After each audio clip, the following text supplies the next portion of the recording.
Hey everybody, Bo Bryant, the Restaurant Giant, back with our final installation, part 5 of the restaurant reopening strategy. And today we're going to talk about the new marketing construct. So I'm not sure what your marketing looked like before COVID, but it is certainly going to look a lot different. We're going to have to scrutinize our expenses, and we're going to have to make sure that we're putting our money in the right places, and that's going to require us to do some very specific things. We're going to dive into this 5-5-5 strategy that I'm going to show you. 5 really simple rules in this new marketing construct, 5 dynamic marketing styles, and I'm going to show you my top 5 most powerful and successful marketing strategies that I've ever used, both for my restaurants and for restaurants of my clients. So if you're thinking that you cannot afford to do marketing right now, I would tell you you cannot not afford to do marketing right now. So I'm going to need y'all to take that can of not and pour that shit out, and trust me when I tell you, I'm going to show you strategies that will not cost you money up front. If they do, it's very, very minimal. These strategies won't require you to pay anything for the most part until the guests have paid you. This is some of the most timely and important marketing strategy right now in this post-COVID economy. So please get rid of that idea that you can't afford to do it. I'm going to prove that you can, but I'm going to need you to understand things a little bit differently maybe about marketing than you did in the past. So let's get started with my 5 simple rules. Our new marketing construct says that every single one of our marketing efforts is going to need to be scheduled. Now, here's what I mean by scheduled.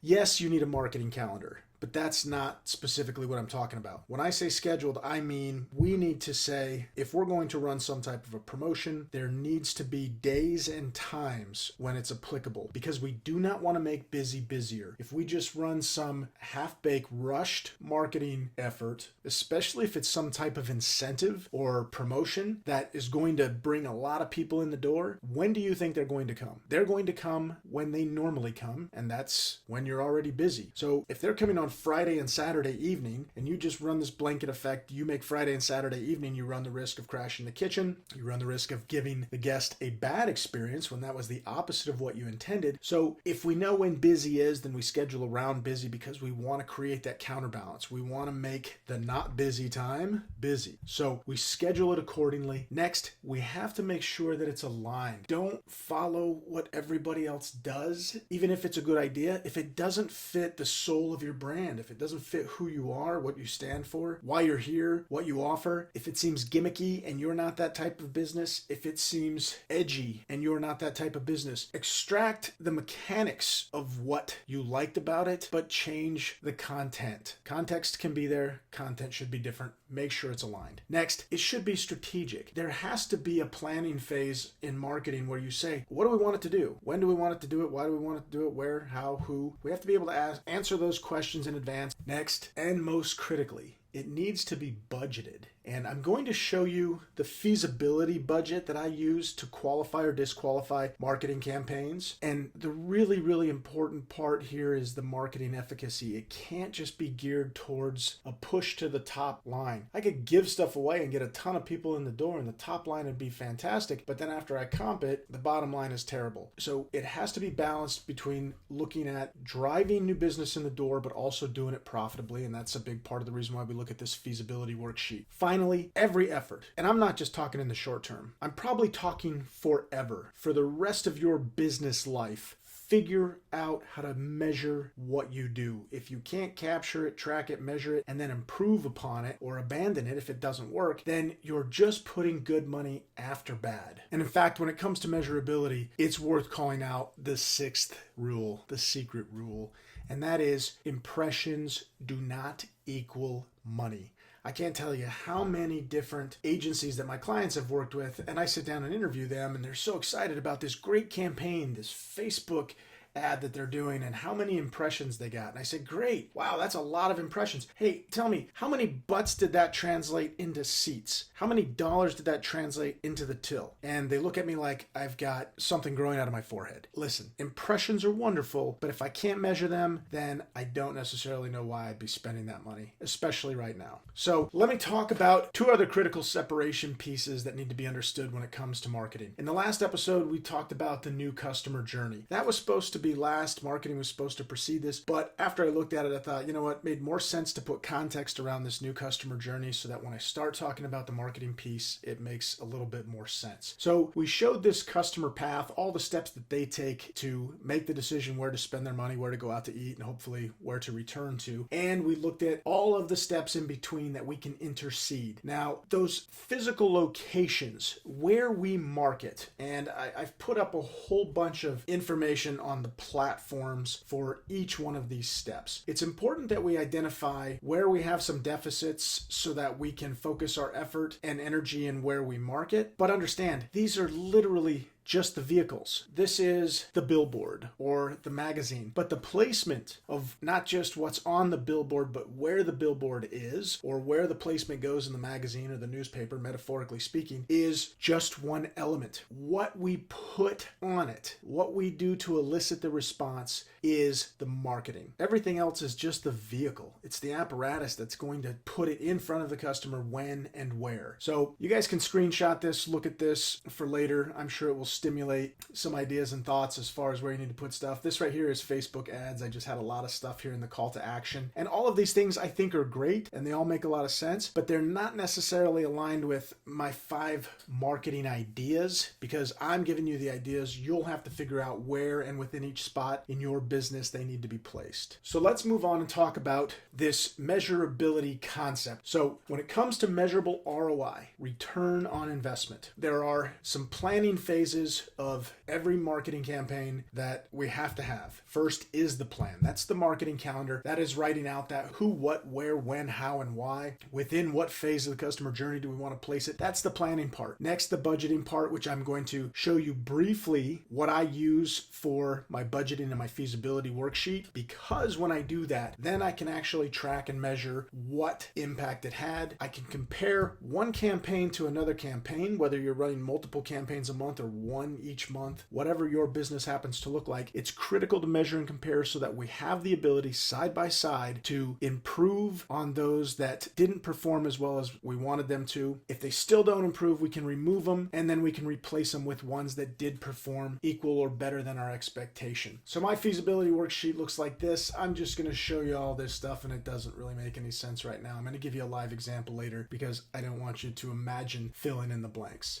But this is basically what my feasibility and budgeting worksheet looks like. We'll come back to that in just a little bit. But first, let's talk about our pre-marketing checklist. No matter what the campaign is, you've always got to begin by asking yourself, is this measurable? If it's not, figure out a way to make it measurable. I'll give you some ideas coming up. What's the initial cost? We have to know what that's going to be. How well can we control it? Meaning, when I said it's important to schedule your marketing, how well can you control the day part that you're marketing to, the times, the customer flow, the total length of the promotion, the total expected return time, targeting. Well, A, does it have targeting rules? Is there an audience specifically that we're trying to get? And within that audience, is there a vehicle specifically that we can put this in front of because we know where that audience hangs out, right? Demographically speaking, we could look at Facebook and we know that's a little bit of an older crowd. We can look at Instagram and Snapchat and know that that's a different segment of the population. We can look at TikTok and we know that that's probably that youngest, that Gen Z part, and maybe even some late millennial. Those are just examples, but targeting is really, really wide. And then finally, what's the repeat cost? If this goes really well, is there any scale of economy? I mean, obviously, if I've already put forth the effort of creating the calendar and the measurability of it and some type of a launch strategy that I roll out to the team, a lot of the initial effort is done. If I change the picture, if I change the offer, if I change a couple of things, that's pretty minor, but I've already got the groundwork for this campaign marketing built out. Now it's just about changing a few small pieces. Understanding what the repeat cost is going to be will be critical for using them again in the future. And then, of course, there's a lot of things that we don't know until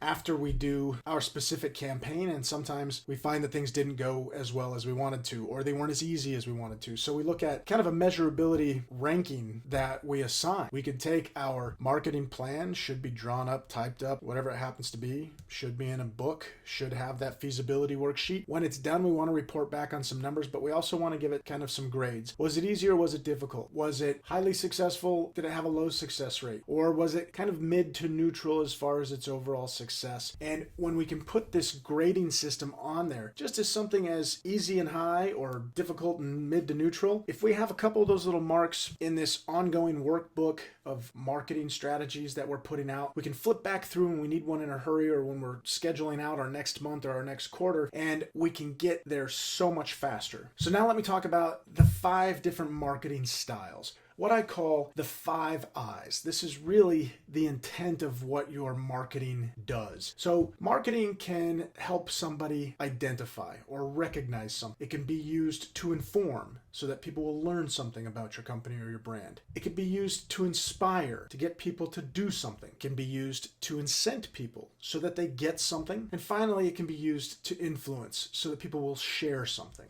But what's most critical is that we get people to buy something. And when it comes to measurability, what I've had the most success with is being able to incent people so that they get something. And this might sound counterintuitive. Most of us think that marketing is a vehicle meant to attract new customers. Now, I had this in the last episode, but it's worth repeating. Restaurants spend up to 11 times more on recruiting new customers than they do retaining the existing ones. So a lot of the strategies I'm going to put in front of you are going to have to do with retaining existing guests. And that's when we dive into my top 5 marketing ideas. All right, in order. I've got little pet names for them. First, I have what I call the giver. Then the gambler. Next, the contestant. Fourth, the secret. And finally, the fisherman. I'm going to dive into each one of these specifically and give you a live example of what myself or one of my clients have done with these strategies and how they've worked. So let's start with the strategy of the giver. The giver is a $10 free gift card. I'm going to walk you through my who, what, when, where, how, and why. So my who,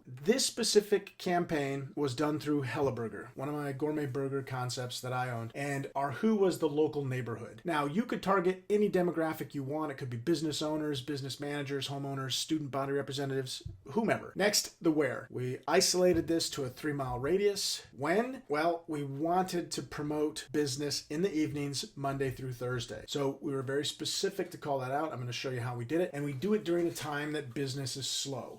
Specific days, the day part, the month, a season, whatever it happens to be. And you'll see this reoccurring theme happen through each one of these 5 ideas. So the what? We're giving away a free $10 gift card. There's no spending condition. There were no time conditions attached to this. This wasn't spend $20, get a $10 off type of gift card. There were literally no strings attached to spending the money. And then why? It was a personal introduction for us to get to know our neighbors and give them a no-risk opportunity to give us a try at dinner time. And we needed to promote dinner, and this is how we did it. And the how was face-to-face. We'd come bearing gifts. We literally went and knocked on doors and handed out cards. Now, that obviously doesn't seem very plausible right now, but again, it doesn't necessarily matter how the guest gets the card, but that they get it and that each card is recordable, traceable, and measurable upon the return. So here's the outline. Helleburger, $10 gift card. Here's what we knew. Our average ticket price was $36.65. 10% of $36.65 is $3.65. So my 10% feasibility rule said for any campaign, I couldn't spend more than 10% of what I anticipated getting in for the event. So this $10 card, if I couldn't give it to somebody for $3.65 my cost, then I couldn't do it. So let me break down that cost a little bit. The $10 gift card incentive, my average food cost is 30%. So 30% on a $3.65 meal, or excuse me, so 30% of a $10 gift card is $3. So far so good. I'm under budget. The cost of my gift card was 36 cents. So my total cost was $3.36.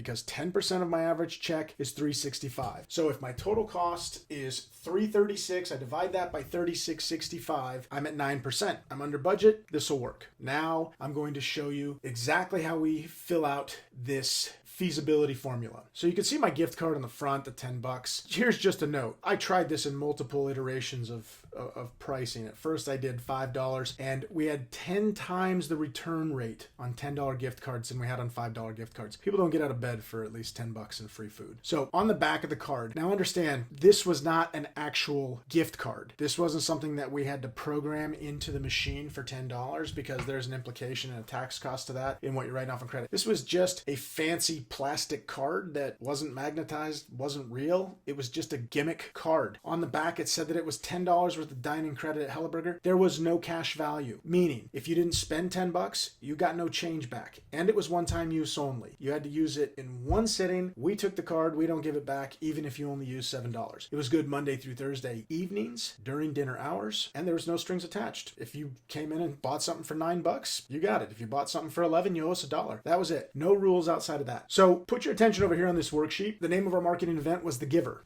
10% feasibility formula. This is my pre-event forecasting. So my per person check average at Helleberger was $14.10. My average table size was 2.6 people. So 1410 times 2.6 gave me my table check average, which was $36.65.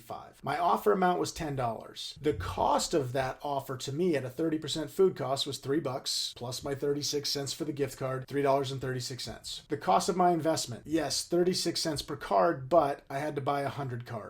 So it really cost me $36 for all the cards. Now, post-event, I recorded what we did. We gave out 100 cards, and within 30 days, 80 of those cards were returned. That's an 80% return rate. That was pretty amazing. The total revenue that we generated off of this event was just under $3,200. Total discounts, I had 80 cards come back at $10 a piece. It was $800. But that's what I comped. What it actually cost me was the $3 times 80 cards. So it was really only a raw cost of $240 worth of product, plus my $36 for my gift cards. So here's the return on investment. I spent $276 and I got $2,384.80 in the door. So if I divide that, I could see that I got more than 8.5 times my money back. That's better than any place I've ever put my money. That's a pretty gosh darn good return. So this is how the feasibility worksheet works. What's interesting was if I take that near $3,200 and I divide it by my 80 cards, I get a guest check average of $39.81. That was $3 higher than what my average guest spent. And now we've seen studies on this where guests will literally spend more money when they have free money to spend. It sounds crazy, but it makes perfect sense, right? They really only spent $29.81 after it was comped, but in total, their spending behavior was about 10% higher. So that was a really interesting piece to note. And by the way, this is not an isolated event. This has happened in every single campaign that I've ever run a promotion like this on a $10 gift card. So the net was, because the guest check was higher, my $3.36 investment to get that $39.81 in the till was literally only an 8% discount. I was giving 10% discounts out to everybody all over the place because I thought that was the neighborly thing to do. I would have rather, and did end up, just giving $10 gift cards to firemen and to policemen when they came in, good for their next time that they came, instead of just holding that constant 10% discount. And it worked out magnificently well for me. All right, I'm not going to go into that kind of depth on all 4 of these other examples, but now that you get the idea, we can be a bit more fluid and we can run through it. So my next strategy is what we call the gambler, and we can gamble in so many different ways. We can flip a coin for 50% off. I've had guests Rochambeau or play rock, paper, scissors with the cashier to get a certain amount off their bill. Doesn't have to be 50%. Don't get too focused on that. It could be for a dessert. It could be for an upgrade of fries and a soda. It could literally be for a free appetizer. It doesn't matter. It's gamified though, and people love gameplay, and just that competitive nature of people makes these things so fun. And more importantly, this then creates that offshoot of what we call remarkable marketing. You do something so cool that people remark about it. It becomes viral. They spread it word of mouth. Oh my gosh. I don't even think we can use the term viral anymore. But in this case, that's the type of viral impact we want. Another one that we did was blackjack.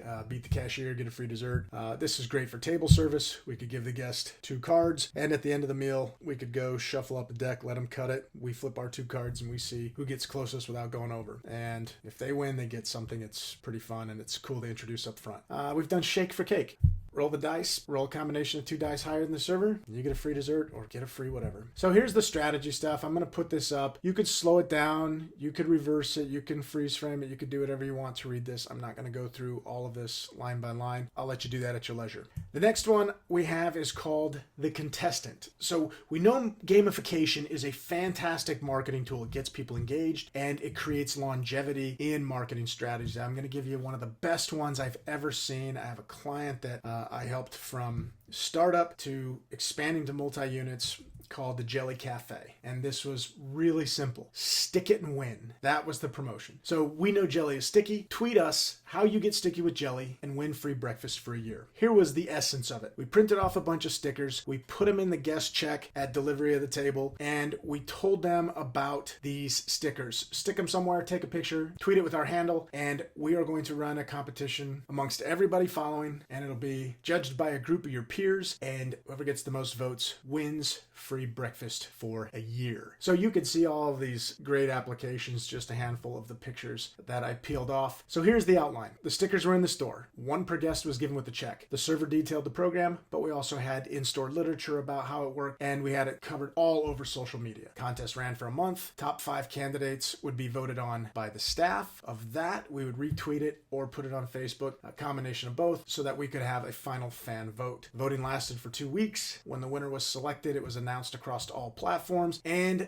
the winner and the winning picture was hung inside, posted everywhere, socially and otherwise. Now, the free breakfast for a year. That was free breakfast for a year was 1 free meal per week for 52 weeks. The meal had an average price for an entree for 1 person at $8.86. So 1 free meal a week began on the day of the announcement. Here's the breakdown. Sticker cost us somewhere between 3 and 5 cents. The average meal was $8.86. Average food cost was 24% in a breakfast place. So it was $2.12 basically multiplied by 52 times. Total stickers cost us $150. Total free meal comps only totaled $110.24. The total revenue from those free meals, our average check before discount, because people weren't eating by themselves, they were coming in for their free meal and they were bringing other people, they were spending more, $28.11. So our total revenue from just that 1 person winning, because that's what we could measure. It created so much excitement, it drew so many other people in because they wanted to get the stickers and do the competition. We didn't necessarily measure that, but based on this revenue, almost $1,500, 5,000 jelly stickers everywhere, that was priceless. $1,500 in revenue, pretty awesome. You could see the return rate on this absolutely hit our feasibility. It was about 8% total investment to the amount of checks, to the amount of money that the average check was when that guest came in over those 52 times. It was by far one of the coolest concepts we've ever done. And all that is just an iteration of things that you've probably seen before, like the photo contest. Show us the love and we'll show it back. Snap or tweet a post of you loving our food, post it on Facebook page. Now you can do this across multiple platforms at the same time, and it doesn't have to be food for a whole year. In this particular case, it was a free $100 gift card. So here's the strategy. Again, I'm not going to go through each and every single one of them. You could slow this down, freeze frame them, read them, see how it works, but it was really, really dynamic. Next, we have the secret. So this was one of my very first marketing campaigns that I had ever done when I owned my first restaurant, and I have to tell you, it was probably one of the stickiest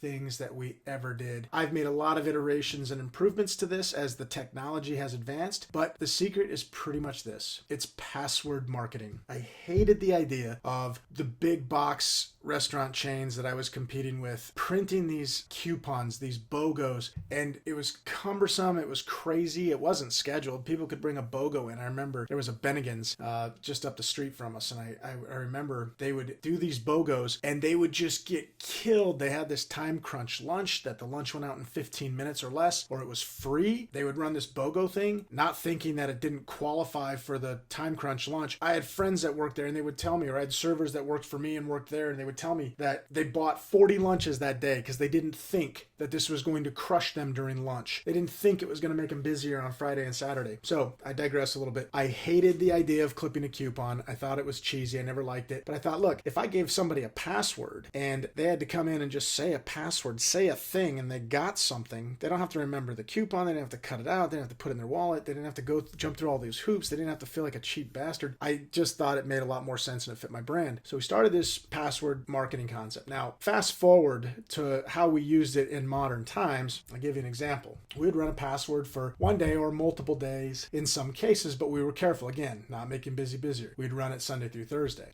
We'd pick a slow day or a slow day part. We picked an item or a menu segment that we wanted to incent. So when you said the password, you would get a free thing, and typically it was around either promoting a certain area of the menu or promoting a certain area of the kitchen. If we're just constantly getting killed on the broil station or the flat top, we wanted to promote some incentive towards pantry, we'd have somebody making salads or desserts, and that could take some of the burden off of the guys in the busier stations, then it made sense. So we used one password per platform, and the passwords were always measurable, and we could measure the response rate, the impact, etc. And I'm going to explain some of this because there's some interesting unintended consequence. So we'd rotate amongst Twitter, Facebook, Instagram, etc. We'd tend to do it twice a month, and we would schedule them on different days. It wouldn't always show up on a Monday or a Tuesday. We'd move it around so that we made sure people were constantly checking our Facebook, checking our Twitter page, checking our Instagram, so they were constantly in touch with us. Now, the password mention gets an add-on, an upgrade, a BOGO, a dollar amount. You can structure it however you want. So here's an example. Hella Burger was a great gourmet burger concept we had in Denver. We won Denver's top 21 best burger joints. So we took a screenshot of that award, said, mention the passphrase winner, winner, and get a free BOGO burger. Buy one, get one free. Today only. So people would come in, say winner, winner. They'd get a free burger, but they had to buy a burger, and at equal or lesser value, by the way. So that one worked out really, really well. Now, we also extended this into what I call perma passwords. So on those peer review sites like Yelp, you have an opportunity to go in when you claim your page, and you could put some type of incentive in for somebody who's gone to your page. So we'd have password there, password on TripAdvisor, pass on our Google Plus page. And we always ran a different password or passphrase message on each site. They were different. So when somebody would come in and say shake and bake, we knew that they got that from Yelp. When somebody came in and said Motorhead's the best band in the world, we knew that they came from TripAdvisor. Whatever it happened to be, we could keep a tally of it. We had comps set up in the system that reflected the passphrase, and then we ran our comp report, our detailed comp report. We could just add them up and see how many we get from Yelp, how many we get from Google Plus, how many we get from TripAdvisor. It was that simple. And where we saw the most activity and what worked the best, we put more effort into that. Now, we did update them often so that people didn't come in and use the same password over and over. We wanted to, now, and I'm aging myself because this was back when these sites were relatively new, but we wanted people going in there. We wanted people seeing our Yelp reviews. We wanted people seeing our 4.5 to 5 point score. We wanted people seeing all the positive feedback people were putting in about us on each site. So that was the reason. Whatever it is, mention your thing, get the free XYZ, doesn't matter. All right, as the technology evolved, we started moving into this screenshot password. So when Snapchat first came out, this was really cool. We would post something on Snapchat. We would post something on Snapchat like Hella Burger. Screenshot and show us this picture for a BOGO burger today. Now, this was magical because when they took the screenshot, we knew exactly how many times it was screenshotted before we even opened for lunch that day. So we had a pretty good idea of how many people were going to come in, how busy we were going to be, and it was a great indicator. Now,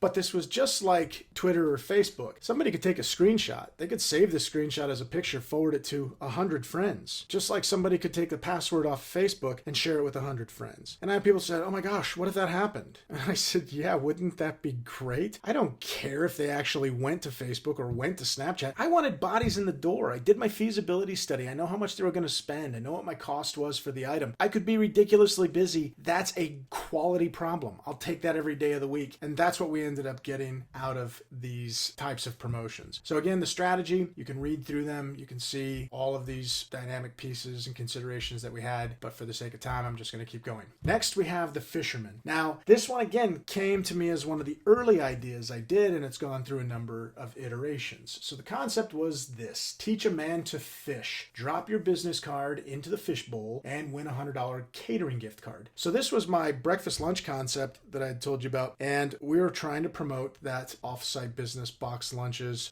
drop-offs. and really promote that new vehicle. And we had a lot of business people who were across the street from a hospital and university. So a lot of people with business cards, a lot of people do this. Now, this seems really archaic today, but we can change this based on the technology vehicles that are out there and still get the exact same result. Here is what's so critical about this contest. The winner would be announced at the end of the month. They would get a $100 gift card, no strings attached, didn't have to spend a certain amount. The winner was genuinely random, but we had a fishbowl full of hundreds of business cards. So after we picked a random winner, then we would go through and make a second tier prize for all the people we felt were influential. The head of surgery, the dean of students. We would pull their card and say, unfortunately, you didn't win our main prize for $100, but you did win our runner-up prize for $25. All right, so that was cool, right? Got those influential winners. They still feel like they got something, but then we took it a step further. We gave a runner-up prize of $10 to every single business card that was dropped in there. We sent them an email as well saying, hey, sorry you didn't get our first place prize, but you did get a runner-up prize. So the influential winners were second place prize. The runner-up prize was everybody else. And they all got a $10 gift card. That one was a digital gift card that they had to print and bring back. But again, we could change this iteration. We could run this on Facebook, join our page, get entered to win a $100 gift card. Instagram, it doesn't matter. Any place anybody could follow you could be the way that you create the system, and you could randomly take all new subscribers, all new people within a certain time frame and run this contest the exact same way. So we solicited for a business card with permission to drop that in the bowl at the restaurant. Here's the strategy. Again, gonna blast through it for the sake of time. And I just didn't feel right leaving you with just 5, so I'm gonna give you a bonus. And this one is the Loyalist. So we had an app, and you can get an app for your restaurant, a loyalty app. There's programs out there I've seen for as low as $39 a month. The high likelihood of some service you're already using probably already has an app. Your POS company, your credit card processor, maybe even who you get your Wi-Fi through, or some other type of marketing vehicle you might already be using through your company. Start exploring your local market and find out what's out there as far as loyalty apps. So for ours, we had a couple things that we needed with the app. I'll talk to you about that in a second, but it was really simple to get people to join. We'd say, download the app, and you win. You automatically get a $10 gift card just for signing up. Plus, you'll get a free birthday meal. Plus, you get points every time that you eat in, and you are eligible to win more stuff. So with the app, you'll get all these things. Online ordering, you could skip the line to order ahead and pick up your food. You could pay online. You got updates, new menu items, celebrity chef events, contests, and all this other cool stuff that drops every week. That was kind of our messaging in the app. But why the app was so important to us is because it had targeted geofencing. People would install the app on their phone, just like Facebook. You install it on your phone, it's always running in the background, which means it's always pinging off of the geofence indicators and telling people where you're at. So anytime somebody entered a proximity within a mile of the business, we would push a special offer to them. Hey, we noticed you're in the hood. Swing by Hello Burger, get free drink and free hand-cut fries with the purchase of a burger. 10:58 a.m. Pretty smart time to send it. So you could set rules as far as anybody within the geofence area between this time and this time on this specific day, let's push them this message. And we could handwrite the message every day. We could create it in the back office system. It was super, super simple. Now, beyond just that, there's a ton of free programs out there where you host a free Wi-Fi. People have to basically sign up to your network. By signing up to your network, they use an email or something like that. And we know every time that they come back in or every time they get close to our network, they ping off of it, we can push them a message. Not as dynamic as the app, but I think probably less expensive and still gives you a great database of guests who've come in. You've got their email because they signed up on your free Wi-Fi. So now you have a whole audience that you could push to. You don't even have to ask them to sign up with an email. You can have them sign up with a cell phone number. Problem is you can't always necessarily verify those. They're not as dynamic and as sticky as the mobile app, but there are services far and wide out there that have this Wi-Fi marketing program. So it requires basic sign up for access. It has guest recall, tells you what their engagement time is, how long they were in there on the Wi-Fi. It's got device recall, like I said, when they come in, frequency of how often they come in. So you get some really good data from them. And a lot of the programs offer that push or pop-up message messaging, show you what your trend and spike reports are, gives you user metrics and reporting so that you can target specific people to bounce them back at different times. Average cost, this is going back a couple years ago. I haven't updated these costs recently, but average cost back then was $200 a month. You have to have Wi-Fi in your restaurant anyway. So we would use the guest Wi-Fi system as our business Wi-Fi system. $200 a month was nothing. So again, some of the strategy and content material about how we rolled it out, who, what, when, where, how, and why. And that's pretty much it for the 6 free ideas. Now, I want to give you some quick suggestions and recommendations. Start by planning out a calendar. Take a full year's calendar and start putting in the marketing ideas and when you want to run them. Run at least 2 different promotions per month. That's my recommendation, but you could do up to all 5 or 6 of these. Forecast with planning worksheets before each promotion. Measure against the forecast at the end of each promotion. Basically, here's what we think we're going to do, and then come back and actually write down the answer so you can see which ones work. And that's when you compare and contrast, rank each ones, redo the ones that work month over month, year over year, and try to improve the ones that were close, and you can abandon the ones that didn't stick for you. Definitely pay attention to the volume count that's generated off of each one. Look at your historical sales and gross profit for each event, and consider all marketing platforms, social media vehicles, Google ads, Facebook ads, and play with the times that you're promoting things and watch what happens when you post. All of these services will allow you to track your analytics and see when I post things from 6 a.m. to 9 a.m., they do a lot better than when I post items from 2 p.m. to 5 p.m. So your audience is going to react different based on what they're paying attention to in your market, based on your demographic, but those are really, really cool analytics that you can get off a lot of these sites. And just continue to refine, retool, and reuse what's working and keep doing it. Commit to it. Stick with this for at least a year. Be consistent and be prepared. Be planned. And I promise you these will work. They will help you get over this unbelievable hole that we have found ourselves in from this COVID-19. And a year from now, I expect that you will be better and further along if you roll this out, stick with it, and watch the impact. For some more ideas, you can always buy my book, Whisper Marketing. It's available at Amazon.com. The shameless plug, but it's there. And please, this is what is important to me. Don't forget to like, make a comment, share it with others in the industry that you know, and please subscribe so you get alerts of new content. It's kind of my COVID commitment. Until this thing is completely flushed to the system and the industry is back to where it's always been and better, I'm just going to keep posting content every week to try to get great ideas and information out there for you guys. Thank you so much. I know this was a lot of information jam-packed into this really long series. I have seen my analytics reports, 88% view time. I appreciate you guys committing to it and sticking to it. I hope these ideas are helping you out. Be good, take care of each other, and we'll talk to you soon. Bye.